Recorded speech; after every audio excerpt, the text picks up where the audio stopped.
So I didn't do this on purpose, I swear, but like I wanted to put the album behind me here, the Sonic Spinball soundtrack, just because there's an album that I'm going to be reviewing right after this that, reminds me of the music from that. And then I realized I'm also wearing my Sonic and Knuckles t-shirt, and I have my Zelda little like half jacket, half sweater on, and I'm like, well, I'm just showcasing how much of a video game nerd I am at this point. But them's the breaks. I didn't mean to do it, but I'm too lazy to change it over now. So let's dive into this. So, this is going to be a new type of video that I'm going to be trying out this year, which is kind of these album roundups. These are going to focus in on 20 albums per month, if I can, keep doing this.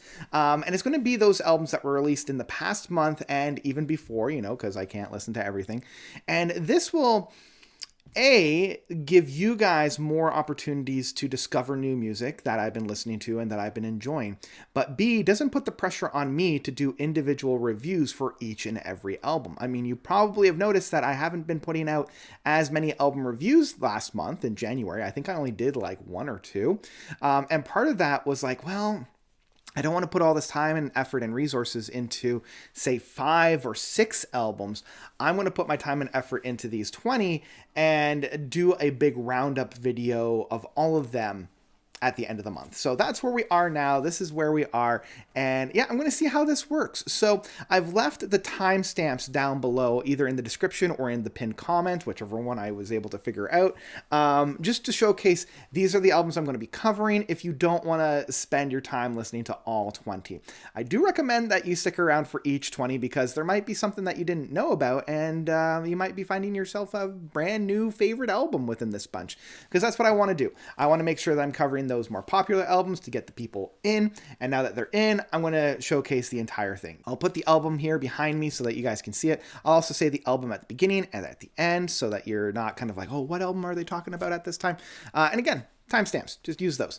One last little bit of housekeeping. These aren't going to be full-length album reviews. These are just going to be a quick, dirty, little bit of a little bit of a taste of what to expect within these albums. I'm not going to give them ratings or anything along those lines. These are just going to be like, hey, if you like this, then maybe you'll like this. This is kind of my own thoughts about them. Okay, let's dive in.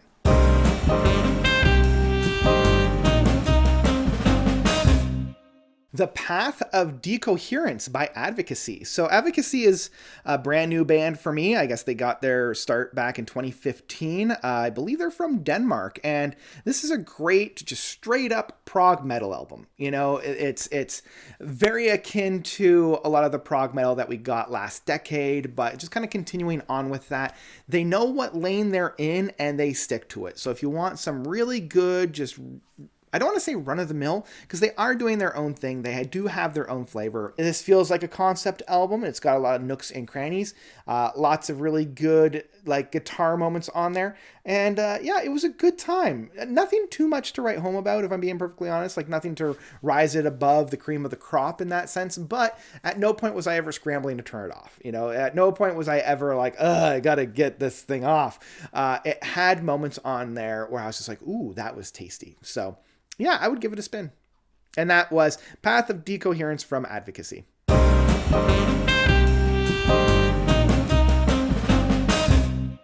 Alan Charles, Lust and Passion. So Alan Charles is an independent artist, I believe from Quebec, Canada. And this one, he reached out to me, and that's one of the reasons why I wanted to do this, because I also want to include those albums that artists reach out to me so I can cover some of those more independent, smaller bands and artists, and smaller in the fact that they're not signed to a record label. They don't have that big promotional machine behind them in that case. And I'm feeling like, this is an individual that has been working with music their entire lives, and they really want to capture that essence of it. They want to put that passion down on paper. And it was a very interesting project. You can tell that this is a low production. It does feel like it's the guy in the basement, but some of the best albums were recorded in someone's basement. And it does have some interesting moments. I do feel as if he is definitely channeling that same kind of Roger Waters kind of flavor within his singer-songwriter vein and flow and style, but a little bit more bright and optimistic, where I feel like Roger Waters goes into the pessimism and everything is bleak and everything is horrible and we're going to destroy the planet and there's nothing we can do and everything is the worst. I feel at least within Alan's camp, it's a little bit more optimistic. This one's definitely tackling and looking around, sexuality and the passions. It's called Lust and Passion, and where lust bleeds into love and all that kind of sense. And so, there's definitely a lot of very mature themes on this record, and it's got that kind of like exploration. I'm definitely getting that kind of like European independent filmmaker feels to this album. If I'm being perfectly honest, it's not quite my cup of tea. I listened to it a handful of times. I'm like, okay, I got what I needed to get out of this one. I probably won't be revisiting this, but if whatever I said connects with you, I would give it a spin. Like I said, it was a very interesting album. So that was Lust and Passion by Alan Charles.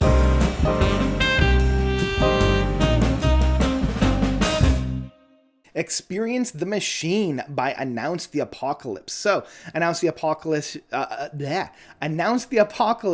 is a brutal progressive metal band from Florida.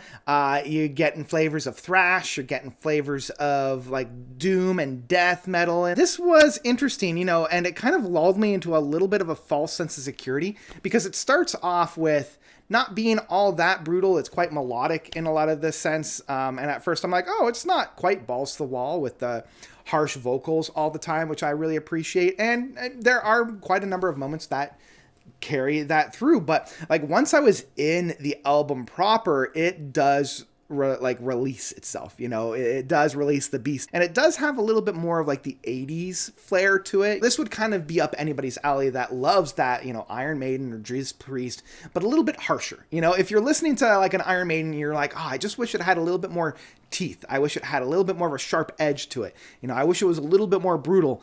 Then these guys are definitely for you in that case. The lyrical content is also pretty heavy. They're tackling some pretty intense and pretty heavy concepts of, suicide and school shootings. So yeah, and they're not doing it in a very subtle way either. Like they are directly telling you to your face, this is what's going on, especially within some of the spoken word segments on here that it can honestly put a couple of people off. And there were a couple of times when I wasn't quite in the right headspace because I just went in being like, cool, a progressive metal outfit, let's check it out. And then I'm like, I needed a little bit of a lead up to that because, oh boy, so know that going in, have that kind of a warning going in, because it did catch me off guard. But that being said, it was still a very enjoyable listen once I kind of got past that and was able to digest that. If you're looking for some really brutal, really fun progressive metal, this is a great start. So yeah, that was Announce the Apocalypse, Experience the Machine.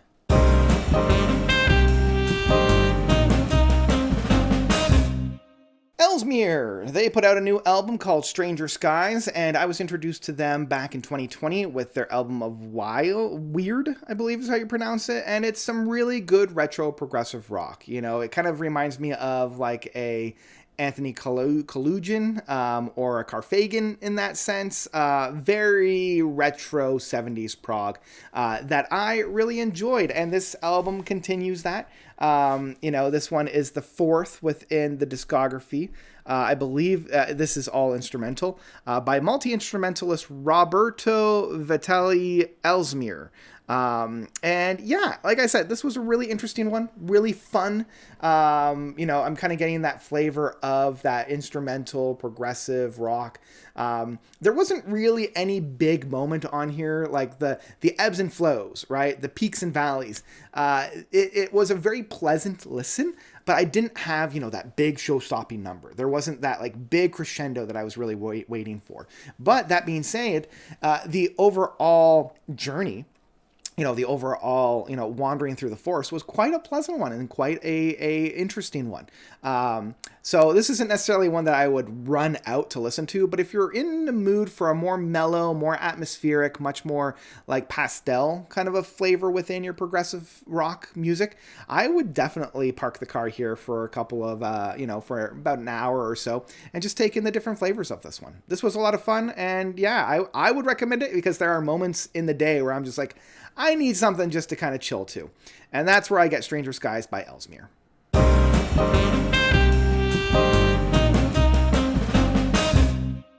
Motion Carries by Emerald City Council. Yeah, this was another one that I discovered, another progressive rock band. They had reached out to me and wanted me to review their album, and it was your kind of, retro prog, once again, with a lot of fun, a lot of energy to it to keep me interested. But it was one of those albums where, like, after the first track, it's like, okay, I pretty much know what I'm going to get into, and it never really wavers in that case. So if you want an album that doesn't necessarily challenge you, that doesn't provide a lot of like surprises or like left turns or right turns or like any kind of that kind, like just stays in its lane and just keeps on trucking, then this one's definitely for you. Again, if you're looking for something a little bit more, got just that little bit of extra spice to it, then this one might leave you wanting.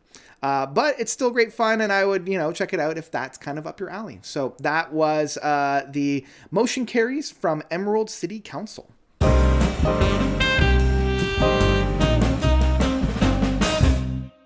Femme Fatales from Exit Eden. Exit Eden is a new band, again, to me. This one's kind of like a little bit of a supergroup as well. We've got 3 women from different bands across the metal landscape, and the overall flavor that I'm getting from this is a very gothic symphonic prog metal. I'm thinking of bands like Epica, Camelot, definitely of Nightwish is kind of the biggest comparison of all that. Now, this is their second album, and they did lose their one vocalist of Amanda Somerville, but the 3 other women are just, brilliant and wonderful, and I couldn't get enough, because I've been looking for some really good gothic symphonic metal, and the last couple of albums that we've gotten from like Camelot and Epica, I've been like, it's been leaving me a little bit cold. This is kind of like the transatlantic equivalent of the symphonic gothic metal. They don't necessarily push the music forward in that case, but these are 3 artists at the top of their game delivering that kind of such. And the thing that I love about this album in particular are, much like their first album, which I then went back and listened to, there are a couple of covers on here. And because I wasn't necessarily paying attention to what track was coming up next, near the end of the track, or the end of the album, they cover a Marillion track of Qilin off of their Misplaced Childhood album. And I'm sitting there being like, I know this song. Why do I know this song? But this isn't like a popular song. This isn't a song that I know everybody knows about. But yeah, they did a deep cut and they covered Qilin from Marillion. And I'm like, all right away, this is a winner. Like, that alone was such a winner. So yeah, this one gets the note seal of approval. This one is one that I would recommend everybody checking out. Even if you're not a big fan of the gothic symphonic metal, I think you'll still have a really fun time with this one. So yeah, give this one a spin. I think you'll really enjoy it. And once again, that was Femme Fatale by Exit Eden.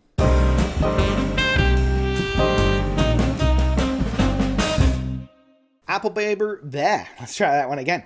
Appleberry Tree by Exit Stage Left. So Exit Stage Left is a really fun retro prog outfit. Much like a lot of the retro progs that I've already covered, this one definitely leans a little bit more on their influences than the ones that I've already covered, or the ones that I will cover in the future in this video. And those influences range from Rush to Pink Floyd, the usual roster, the usual band of suspects in that case. And I did struggle a little bit to find a unique identity within this project, and that is kind of the big fatal flaw within a lot of the retro prog outfits, is that almost inherently they're wearing their influences on the sleeves in that case.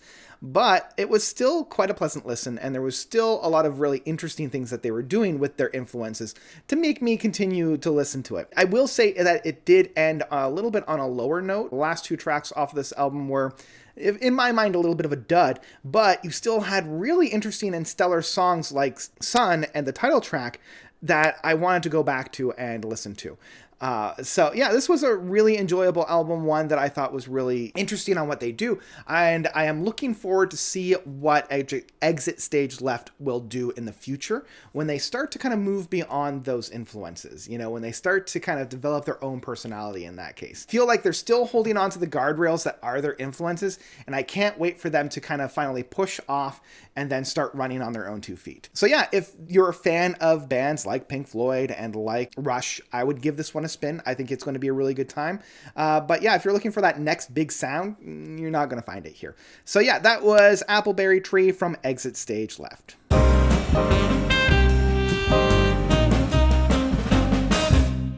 Plastic Death by Glass Beach. See, I'm not just covering those like really small independent artists. I wanted to include some pretty big names in here. One of them being Glass Beach. I've had this album recommended to me a handful of times since its release, and this is the first instance that I got a chance to listen to Glass Beach. I would say that this is an odyssey in audio. They're covering a lot of different bases. They're trying a lot of different things, and it doesn't come out as throwing spaghetti on the wall and seeing what sticks.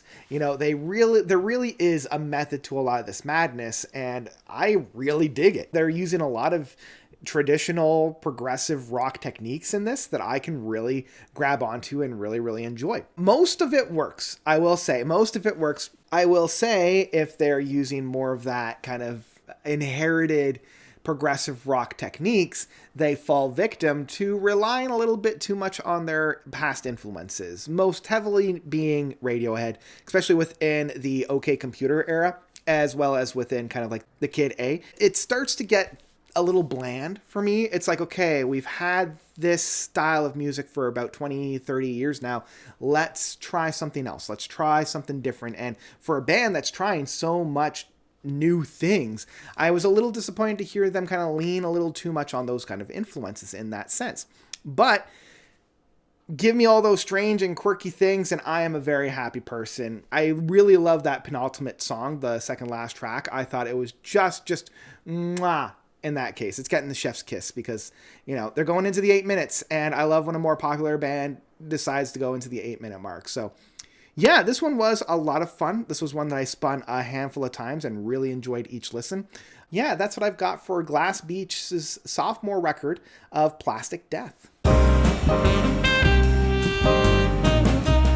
Saviors by Green Day, another big album that was released last month. I came into this one with hesitancy, you know, and I'm in a weird boat when it comes to Green Day, because I was a little too young for some of their big albums like Dookie, like Nimrod, like Kerplunk, but I was a little too old when they started to put out American Idiot and 21st Century Breakdown. Now, I still thoroughly enjoyed those, you know, I really, really loved, and they still are my 2 favorite records from Green Day. But it was just like, you know, those 2 albums came out near the end of my high school career, very, very beginning of my university career. And it just felt like this was the music for like the beginnings of high school rather than the ends of high school. So there was like this really quick moment with the album of Warning that I was just like, that's the album. That's the one from Green Day that I like. You know, it's got my favorite track of Minority in it. I'm a weird candidate when it comes to Green Day because I don't have that really strong nostalgia for Dookie, Nimrod, or Kerplunk. That being said, I've always kind of kept my finger on the pulse for whenever they put out an album. Uno, Dos, Tres were, and the Father of All was. So like the last couple of releases from Green Day, I was always just like, ooh, I don't know if I want to get into this one, but I was pleasantly surprised. I like that this was a little bit of a throwback specifically to the Warning style. I mean, the front cover looks very much like the Warning cover. I was still pleasantly surprised about this album, and I had a lot of fun. Like, this is an album that I think I'm going to be putting on throughout the year just to kind of get that pick up and go. Like, this is the album that gives me that nostalgia that Father of All, Uno, Dos, Tres were trying to capture and failed miserably. I do feel like bands like this one and Weezer and a few other of those like early 90s, mid 90s bands are very much like, how do you do, fellow kids, when you're very much not. And there are a couple of tracks on here that I'm even like, oh, I don't know, I do, boy. There are still some tracks on here that I really enjoyed and I really got into, and I'm like, ooh, now I'm getting that flavor of the Green Day that I really, really like. So even though this one's a little bit of a mixed grab bag for me, when it hits hard, and when it fails, it's just cringe. And I can deal with a little bit of cringe. I'm a little bit cringe, so I get it. yeah, this was a good time. I would recommend it for anybody that's like a little hesitant to listen to it if you're a Green Day fan. And if you are a diehard Green Day fan, you've already heard it. But if you're much like me and you've been on the fence for, the past couple of albums, this one is at the very least inoffensive. So yeah, that's what I've got for Saviors from Green Day.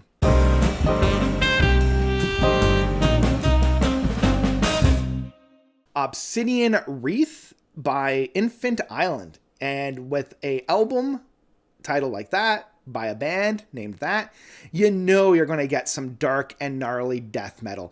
And I absolutely loved it. It was intense. It was relentless. It reminds me of the Candlelight era from Opeth, with a little bit more of the modern extreme brutality that a lot of bands are channeling. So, you kind of have that early, like the first 3 records from Opeth, that kind of vibe, that kind of like essence to it. But you still have the production side and the brutality of more modern, brutal metal bands. And I couldn't help but love this one. I think that this is a great one.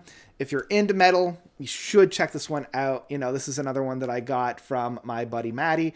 She's always good with the recommendations, so I want to thank her for putting this one in my view lines, because, man, it was great. So, yeah, that's what I've got for Obsidian Wreath, I think is how you pronounce it, from Infant Island.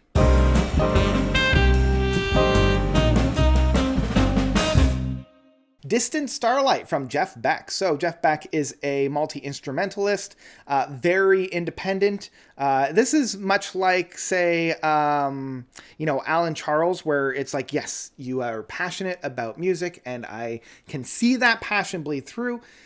Production side's a little on the weaker side, and there's still a lot of harsh edges kind of around the corners on this one.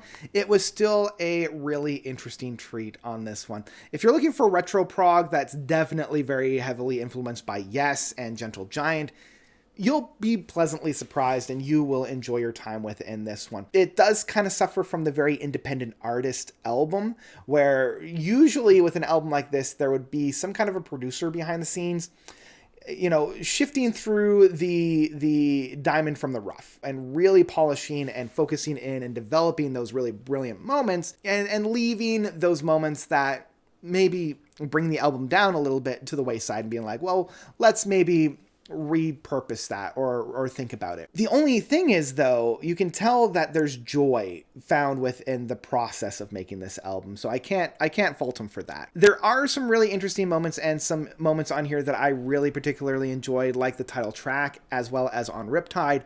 But there are also some moments on here, like I said, where a regular producer would have been like, maybe we want to rethink that. A track like Jack and Jill, Jack is Afraid of Jill, and some moments on some of the longer pieces that either could have been repurposed, reworked, or even just cut out entirely.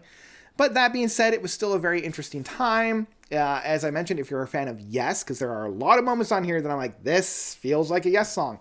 And what I will say is that he's doing a better Yes song than Yes has done on their last 3 albums.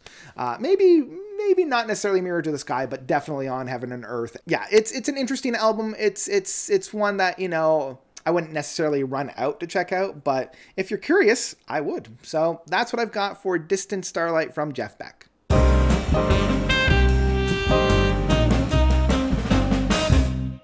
4 Sides by Monarch Trail. So this was an interesting one. This was one of the first albums that I was made aware of in 2024. Now, this is a case of an album being released last year that I didn't get a chance to listen to. Again, another very independent, very small band. I know Scott from the Prog Corner was the one that made me aware of it, being like, it's just as good as Genesis. And I listened to it, I'm like, no, it's not. But what I will say is that it definitely caught my attention because, there are really large epics on this album. I believe that there's a couple that are, well within the 15 to 20 minute mark. And I am like, ooh, that's very interesting. And what I will also admit is that I really like some of the risks that this band does. The whole second track is a very long, slow burn of a track that's very ambient sound, that's very quiet, it's very intimate and pastel. And at first I thought that the album had been over and now we're into secret track area, but we're on the second track in that case. And I do think that it pays off because I really do love the build and the climb and the crescendo of this track. But I do see how they took a really big swing. And when you're taking a swing that big, you gotta produce just as big, if not a bigger, payoff. And I don't know if the juice was worth the squeeze in that case. But it was still very interesting, and I will always applaud a band for doing something very interesting and new and exciting in that case. Overall, this album was fine. It was some really interesting retro prog, but at the end of the day, nothing really to write home about. So yeah, if you're looking for something new, something different within the retro prog scene, which is really hard to come by, I would really recommend Four Sides from Monarch Trail. But if you're not going to lose anything by missing out on this album. So that was Monarch Trail and their album Four Sides.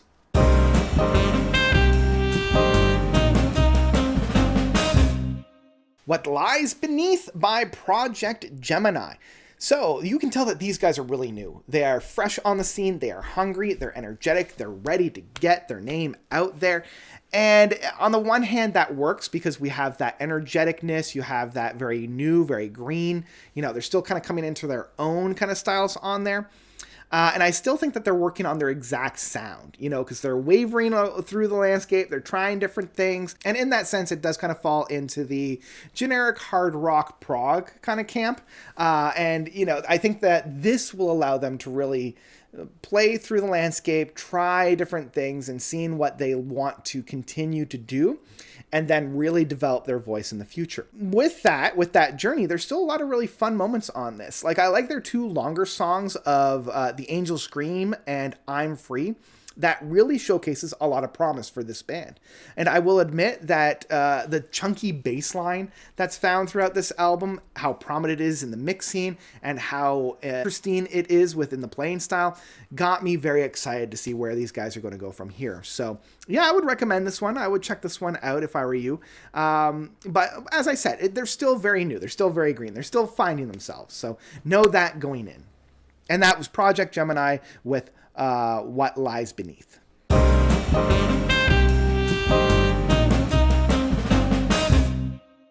Parasomnia from, I believe, is Qilin. I think that's how you pronounce that.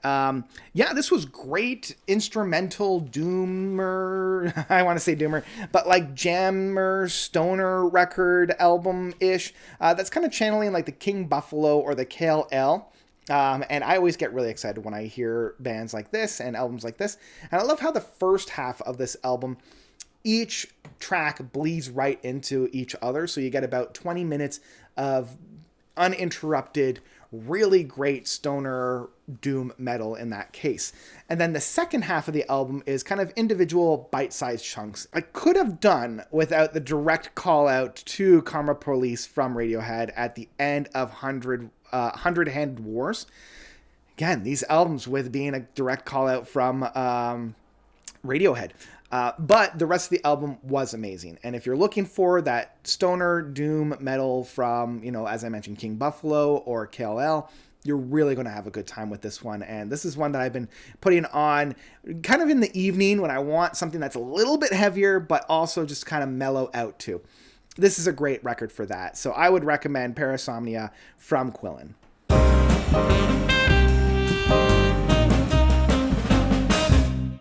Cinema from Regna, and I believe that's how you pronounce it. And I actually got this on a physical disc, so I want to shout out the band and thank them for that.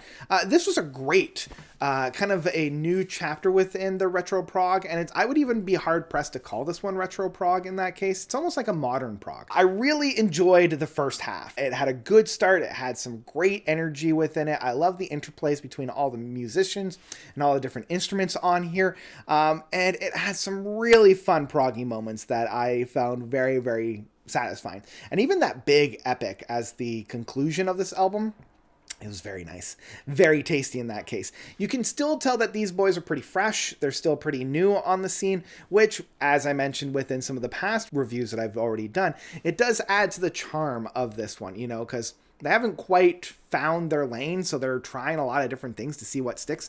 And whereas other cases, I would say that was a little bit of a hindrance to the enjoyment of the albums, this one was actually a really good time. Like, I really enjoyed them trying different things and, you know, tasting different eras in each one. And I'm really excited to see where this group goes from here. So yeah, if you're looking for something new within the retro prog, if you're looking for something new in the progressive rocks genre, I would give this one a spin. So that was Regna from their album Cinema.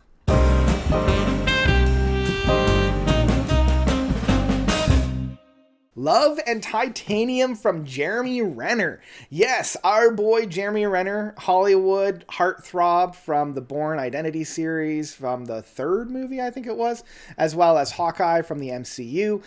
He put out this country western folk singer-songwriter, very interesting album that I checked out just because of the namesake. You know, like it was one of those Jeremy Renner put out a musical album, but it makes sense because, you know, a couple years ago, he got into a really brutal accident that almost ended his life, and we didn't even know if he was going to make it. But here he was, and you can tell that this album is him going through that process, him basically learning how to live again. It's very heartfelt in that case, and that's kind of the word of the day for this album, is how heartfelt this record truly is. I found myself very moved and very, touched about this album. Even though this music isn't necessarily my taste or my style, I still found on the second last track of Lonesome Town, I was inconsolable. I was starting to weep on that one. That 100% slaps. Like, that track just slaps hard. This is less of an album and more of an LP because we're not even touching the half-hour mark on this one. So there's not a whole lot of time commitment on it. You're just in for a handful of tracks, and then you're good to go. Extremely heartfelt, extremely humbling, I think, as well. And I had a great time with that. So yeah, that was Love and Titanium from Jeremy Renner.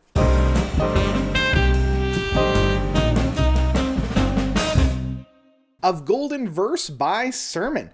This was one that I kept trying to get into last year to do a full-length album review, but I didn't really have a whole lot to say about it. You know, it's just really fun, modern, progressive rock that I had, you know, a good time with, but at the end of the day, not a whole lot to write home about. That being said, I still had a good time with it. I think you guys might too. But yeah, it didn't quite stick the landing for me, but you might really enjoy it. So if you're looking for, you know, a little bit of a good time with a little bit of a darker and harder edge, give this one a try. You know, it's got that kind of quintessential rock music that I feel like we've kind of missed out on in the past couple of decades. Yeah, it was a little bit of a callback to a forgotten time, but I still enjoyed it. So yeah, I would really recommend Of Golden Verse from Sermon.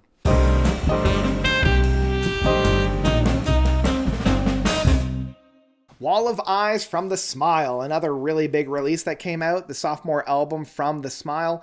Yeah, this was Tom York's next project after Radiohead, and I don't even, I get it.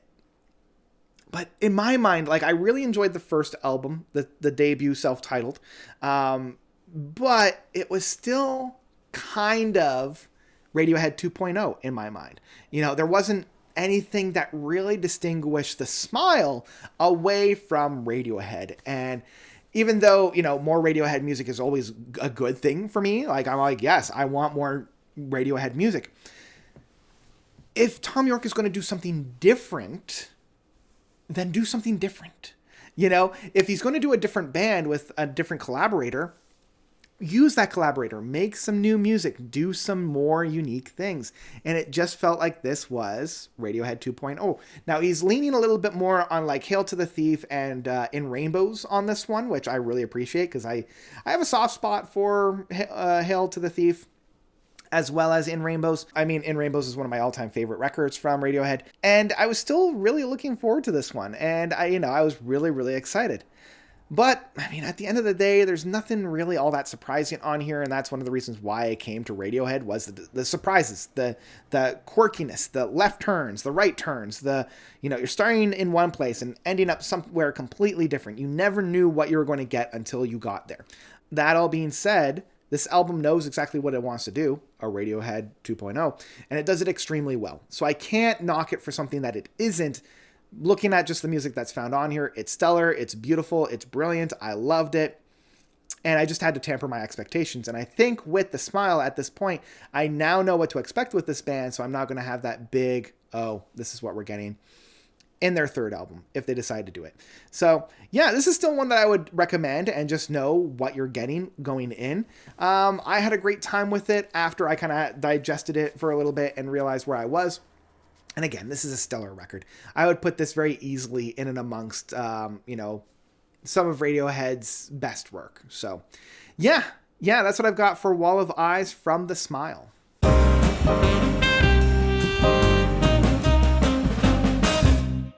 Suffer and Become by Vitriol. We're back into that death metal. We're back into that brutality within this record.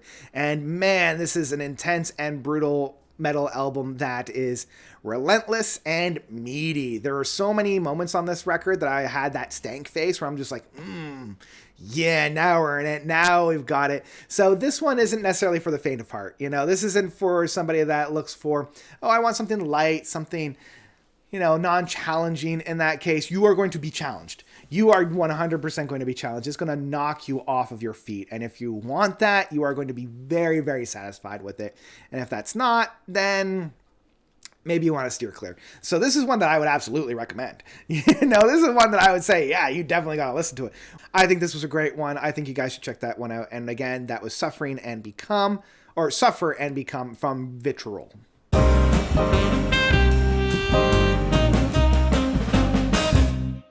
And we're ending it off with American Gothic from Wayfarer. This is another very meaty metal album that isn't too harsh, but is very brutal. And I know that's kind of, you know, very interesting to say.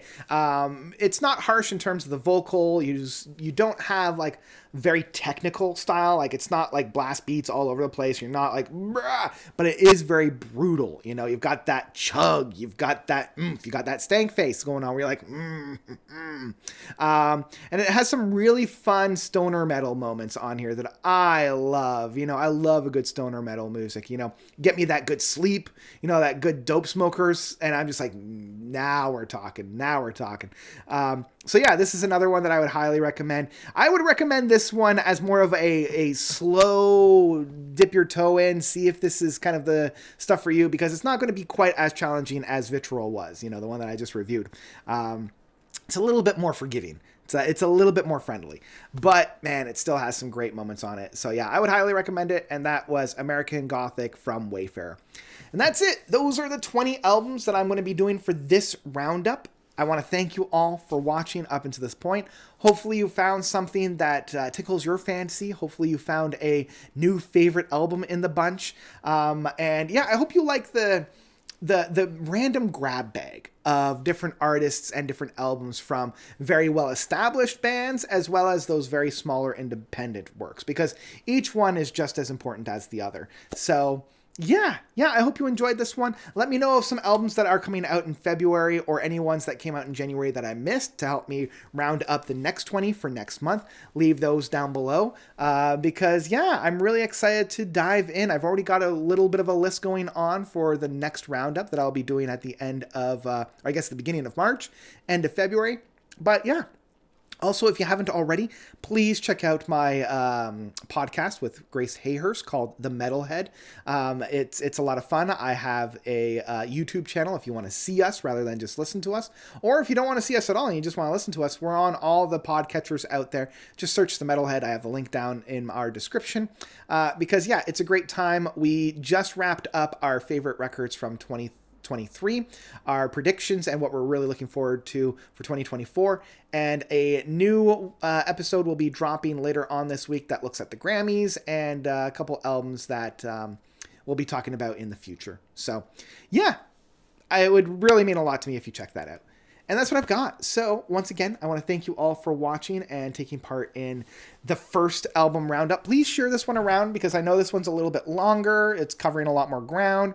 And I really want to make sure that this gets a lot of eyes. So once again, it would mean a lot if you shared this one, if you liked it, if you engaged with it, even just putting like a hi in the chat, or a, oh, great video. Oh my gosh, so great.